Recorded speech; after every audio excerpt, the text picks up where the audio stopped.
ముగ్గురు స్నేహితులు ఒక కారు యాక్సిడెంట్లో అపస్మారక స్థితిలోకి పోయారు. ఒక అపరిచితుడు వారిని చూసి సహాయం చేద్దామని అనుకున్నాడు. అయితే అతని దగ్గర ఫోన్ లేదు.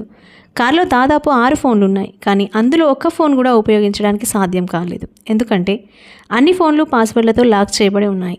సహాయం అందేలోపు అపస్మారక స్థితిలో ఉన్న ముగ్గురు స్నేహితులు చనిపోయారు.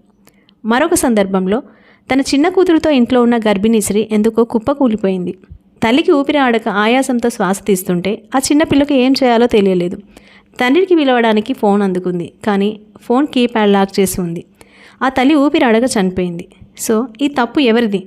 మాదొక చిన్న సలహా. మీరు ఫోన్లో రహస్యంగా దాచుకున్న సమాచారం కన్నా మీ ప్రాణాలు, మీరు ప్రేమించే వారి ప్రాణాలు చాలా విలువైనవి. వాట్సాప్, ఫేస్బుక్, మెసెంజర్ల వంటి వాటికి లాక్ చేసుకోండి. కానీ ఫోన్ చేసే అవకాశం ఉన్నదాన్ని మాత్రం లాక్ చేయకండి. అనుకోకుండా మీరెవరి ప్రాణాలనైనా లేదా దగ్గర వారి ప్రాణాలు కాపాడే అవసరం రావచ్చు. ఫోన్ కీప్యాడ్ లాక్ చేసుకోవడం అనేది ఒక మరణ శాసనం వంటిది. మరోసారి ఆలోచించండి.